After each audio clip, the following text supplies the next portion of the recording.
आज की बात वर्तमान मुद्दों के साथ देखिए जयदेव पटेल के साथ शनिवार रात 11 बजे और रविवार सुबह 11 बजे सिर्फ नंबर 1 इंडिया न्यूज पर। नमस्कार व्यूअर्स, मैं जयदेव पटेल और आप देख रहे हैं नंबर 1 इंडिया न्यूज। आज की बात वर्तमान मुद्दों के साथ के इस खास कार्यक्रम में आज हम बात करेंगे भगवान श्री राम की प्राण प्रतिष्ठा का जो आयोजन होना है 22 जनवरी, उसको लेकर के पूरा देश नहीं पूरा विश्व राममय हो रहा है। राममय क्यों नहीं हो? आखिर 500 साल के एक लंबे इंतजार के बाद ये शुभ घड़ी आने वाली है 22 तारीख को। ऐसे में भगवान श्री राम के जीवन से हम क्या कुछ सीख ले सकते हैं वर्तमान स्थिति को देखते हुए, और कौन से ऐसा वाक्य है जो कहीं आज भी चीजों को ताजा करके रखते हैं? ये दामोदर बात करने के लिए हमारे साथ खास मेहमान है असम की गवर्नर गुलाब चंद कटारिया। गुलाब चंद कटारिया जी, आपका बहुत स्वागत है आज हमारे प्रोग्राम में। धन्यवाद जी गुलाब चंद कटारिया जी, आपसे मेरा पहला सवाल है कि आज पूरा देश ने विश्व राममय हो रहा है, ऐसे में इस खास दिन जो 22 तारीख को होने वाले प्राण प्रतिष्ठा को लेकर के क्या कहेंगे आप? सबसे पहले बहुत लंबे समय के प्रभु श्री राम की मंदिर की इस देश के राम भक्तों ने इंतजार की। जितना भी उनसे संभव हुआ उतना बलिदान इसके लिए दिया, लेकिन वो क्षण नहीं आया। प्रभु कृपा से 1990 के बाद राम जन्मभूमि आंदोलन को जिस रूप से कार सेवा के रूप में प्रारंभ हुआ, पहली कार सेवा में कुछ लोगों की मौत के घाट उतार दिए गए मुलायम सिंह जी के द्वारा। दूसरी कार सेवा के समय प्रभु की एक तरह से कोई कृपा ही मानता हूँ, मैं स्वयं भी वहां मौजूद था। हमें तो केवल यही कहा था कि वे प्रत्यात्मक कार सेवा करेंगे, लेकिन लोगों के मन में जो आक्रोश और गुस्सा था उसके कारण से उन्होंने सब सीमाएं तोड़ करके उस ढांचे में चढ़ करके उसको धराशायी कर दिया। ये एक सौभाग्य रहा। हम तो सोचते थे शायद आज हजारों लोगों की लाशें यहाँ बिछेगी, लेकिन कल्याण सिंह जी ने बहुत हिम्मत करके गोली चलाने का आदेश नहीं दिया, और उसके कारण से वो जो हानि होनी थी, लोगों की मृत्यु होनी थी कार सेवा करते करते, वो शायद बच गया। और जब ढांचा टूट गया तो उसके बाद राम मंदिर निर्माण का जो कार्यक्रम आगे बढ़ा, अगर ढांचा नहीं टूटता तो शायद कोर्ट का फैसला भी पता नहीं क्या आता। उसके बाद सारे सबूतों के आधार पर सुप्रीम कोर्ट के निरंतर सुनवाई के बाद एक फैसला हुआ। उस फैसले को हिंदू ने और मुसलमान ने दोनों ने स्वीकार किया, और उसके बाद इस यात्रा को जो आगे बढ़ी है और राम मंदिर का निर्माण, और देश के करोड़ों लोगों ने अपनी अपनी क्षमता के अनुसार जो भी सहयोग राशि दे सके थे वो दी। लोगों ने ईंटों को पूछ करके भी दिया, लोगों ने अब साधन भी दिए, 1 रुपया 1.25 रुपया भी दिया, नारियल भी दिया, और लोगों ने बाद में उसे आर्थिक सहयोग जैसी उनकी क्षमता थी दिया। तो एक तरह से देश के करोड़ों राम भक्तों की जो एक मन की इच्छा थी, उस इच्छा की पूर्ति इस 22 तारीख को हो रही है। और मैं सोचता हूँ कि राम हमारे घट घट में है, और हमारे ही नहीं दुनिया में रहने वाले राम भक्तों को आज इस 22 तारीख की बड़ी लंबे समय से जो इंतजार थी, अब वो नजदीक आ रही है। उस दिन जो प्राण प्रतिष्ठा होगी वो निश्चित रूप से करोड़ों राम भक्तों के मन में एक बहुत ही आनंद का अनुभव होगा। और राम के प्रति जो हमारी श्रद्धा और आस्था है कि व्यक्ति अपने जीवन को कितना श्रेष्ठ बना सकता है, कितना मर्यादा पुरुषोत्तम राम बन सकता है, भाई के साथ कैसे संबंध होंगे, सामान्य जन के साथ कैसा होगा, पत्नी के साथ किस प्रकार से समाज की बात को मानते हुए किस प्रकार का कठोर व्यवहार हुआ, और एक तरह से एक श्रेष्ठ जीवन क्या होता है मनुष्य का, वो उन्होंने अपने हर कदम पर प्रमाणित किया। और इसलिए राम जो है वो मर्यादा पुरुषोत्तम राम। जी गुलाब चंद कटारिया जी, आपने कहा कि दूसरा जो एक कहीं न कहीं जो पूरा एक भीड़ जो गया था वहां से, उसमें आप कहीं तो उसके हिस्सेदार आप थे कार सेवक का। तो ऐसे में वो जो वाक्य जब आप याद करते हैं उस समय की घटना और आज वर्तमान स्थिति को हम देख रहे हैं, जब राम मंदिर बनकर तैयार हो गया है और प्राण प्रतिष्ठा में बस अब कुछ दिन का समय शेष रह गया है, तो ऐसे में आप कितना कुछ आश्वस्त समझते हैं अपने आप को, और उस मोमेंट को याद करके क्या कुछ कहेंगे आप? देखो, पहली कार सेवा में जब लोग गए थे तो मुलायम सिंह जी की तरफ से घोषणा थी कि चिड़िया भी पैर नहीं मार सकती, और उनकी पुलिस हर कदम पर थी। लोगों को ट्रेन से उतार करके गिरफ्तार किया, बसों से उतार दिया, गाड़ियों से उतार दिया। लोगों को लगा कि अब हम किसी व्हीकल के द्वारा नहीं पहुंच पाएंगे कार सेवा करने, तो लोगों ने अपना पैदल ही रास्ता तय किया, और वो भी ऐसा कठिनतम रास्ता जो खेतों के अंदर होकर गुजरता है, पीहड़ जंगलों में से होकर निकलता है, नदी में से होकर निकलता है।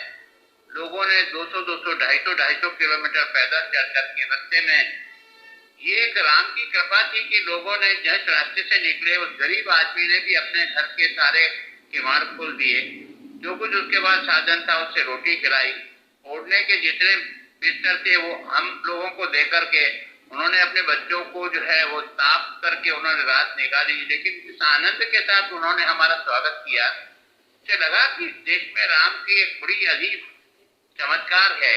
और वो लोग पहुंच गए, और जो निश्चित समय था उस समय उस ढांचे पे चढ़कर लोगों ने पताका फहरा करके, भगवा पताका, कह दिया कि तुम जो कहते थे कि यहाँ पंछी पैर नहीं मार सकते, हम यहाँ स्वयं राम भक्त यहाँ मौजूद है।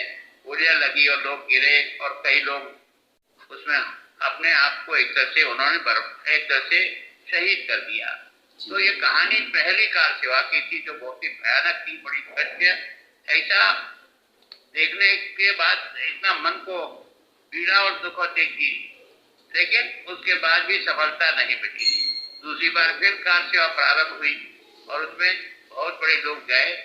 तो जो पहली कार सेवा थी वो बहुत कठिन रास्ते की, लेकिन दूसरी कार सेवा में लोगों ने जिस प्रकार से ढांचे को अपना टारगेट बना करके इसको गिराया, जब ढांचा गिर करके जमींदोज हो गया, तो मैं सोचता हूँ राम मंदिर का आगे का रास्ता बहुत आसानी से तय हो। जी, गुलाब चंद कटारिया जी, भगवान श्री राम की कहीं न कहीं अगर हम बात करते हैं तो एक मर्यादा पुरुषोत्तम राम कहा जाता है उनको।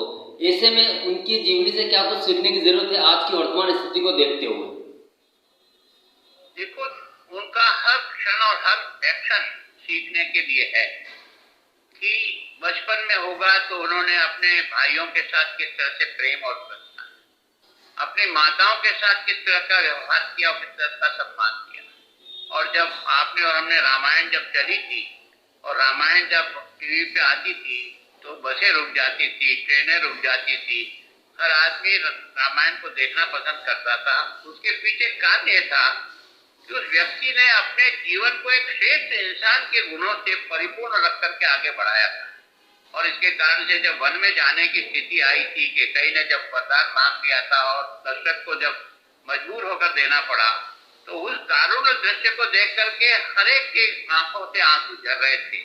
और उससे भी ज्यादा उस समय जब उन्होंने एक तरह से सन्यासी का वेश धारण किया, उनको किया उसमें कोई ज्यादा नहीं, लेकिन जब सीता को एक सन्यासी के वेश में जो टीवी के ऊपर लोगों ने देखा, तो मैं सोचता हूँ कोई ऐसा व्यक्ति नहीं होगा जो टीवी के सामने हो रोया नहीं होगा।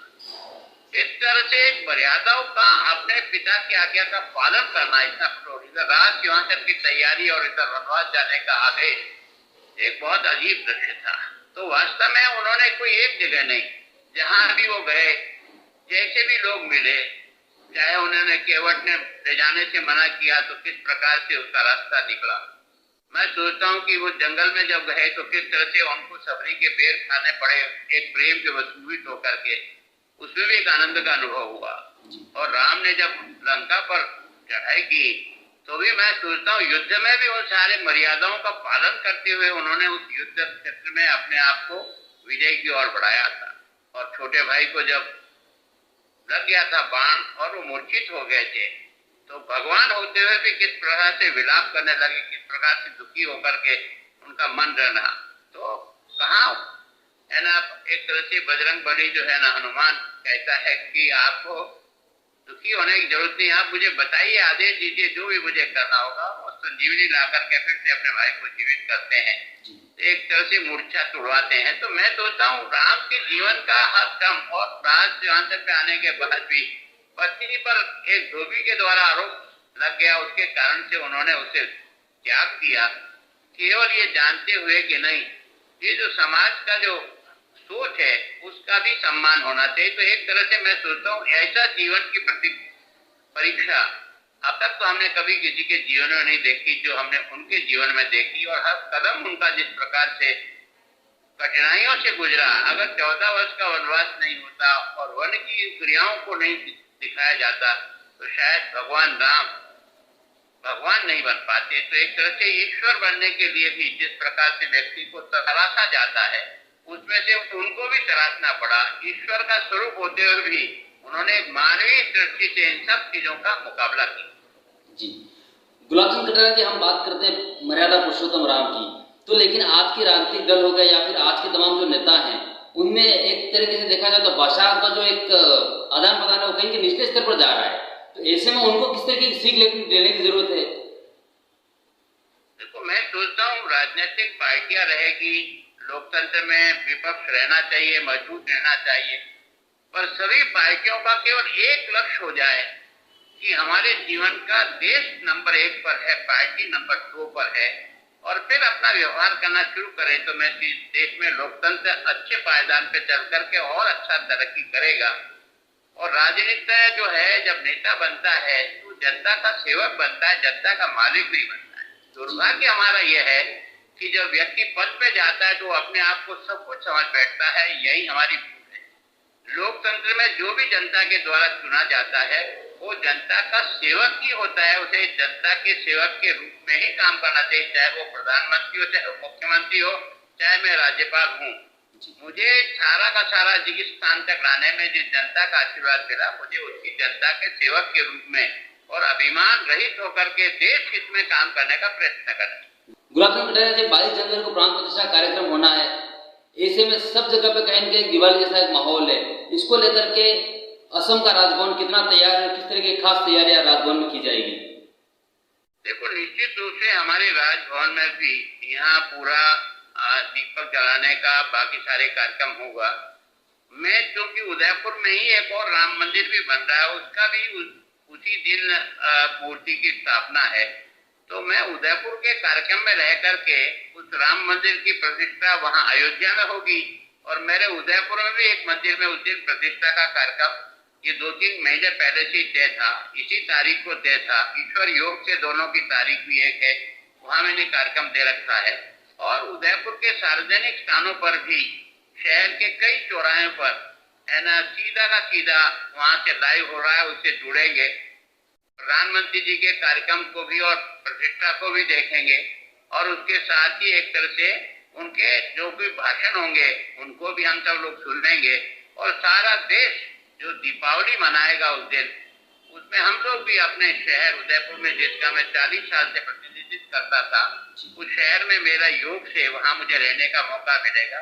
लेकिन मेरे राजभवन में भी मेरे परिवारजन, सारे राजभवन के कर्मचारी लोग निश्चित रूप से इस राम मंदिर के उस प्राण प्रतिष्ठा के समय से लेकर शाम तक सब लोग राममय होकर के ही एक तरह से प्रभु की आराधना करें। जी, गुलाब चंद कटारिया जी, आपसे मेरा एक आखिरी सवाल है कि असम के राज्यपाल के तौर पर आप देश की जनता से क्या कुछ मैसेज देना चाहेंगे, क्या कुछ अपील करेंगे इस खास दिन को लेकर के? मैं सोचता हूँ, मैं जनता से निवेदन करता हूँ कि हम प्रभु श्री राम को अपने दिल से प्यार करते हैं, तो प्रभु श्री राम के उन उपकारों को करते हैं जिन्होंने अधर्म का नाश करके धर्म की स्थापना की, एक तरह से राक्षसी प्रवृत्ति पर विजय प्राप्त करके देवत्व विजय को प्राप्त किया। और मैं सोचता हूँ उनके जीवन के हर चीजों को देख करके, लेकिन हम जब अपना जीवन जीते हैं तो हम प्रभु के उन गुणों को कुछ तो ग्रहण कर सकते हैं। अगर हम भी अपने जीवन में उस प्रकार की श्रेष्ठता को लेने का प्रयास करें और अगर जनता के साथ और देश के साथ व्यवहार करें, तो वास्तव में सारा दुनिया मेरा परिवार है, मेरा कुटुंब है, ये जो वाक्य हम बोलते हैं वो वाक्य चरितार्थ हो, मन वचन कर्म से हो, और निश्चित रूप से सेवा ही सबसे बड़ा धर्म है। इस दिशा में हम आगे बढ़ने का प्रयास करें। और मैं सोचता हूँ भारत विश्व गुरु था, भारत फिर से विश्व गुरु बने। विश्व गुरु धन दौलत से नहीं, अपने ज्ञान से, अपनी सेवा से, अपने गुणों से, अपनी योग्यता से बने। इतने में आप सभी जो मेरी बात सुन रहे हैं उनसे प्रार्थना करता हूँ, मनुष्य जीवन बहुत छोटा है, पता नहीं कब जाएगा, इसका उपयोग करें। तो मानव मात्र के लिए नहीं, प्राणी मात्र के लिए इसका उपयोग कैसे हो सकता है हमारे जीवन का, उसको ध्यान में रख करके करने का प्रयास करें। तो भगवान राम की इस प्रतिष्ठा को हम सच्चे मन से मना करके अपने देश को और ऊंचाई पर ले जाने में सफल हो। जी, गुलाब सिंह खैरा जी, आपने अपना कीमती समय हमारे लिए निकाला, उसके लिए आपका बहुत बहुत धन्यवाद। धन्यवाद आपका बहुत।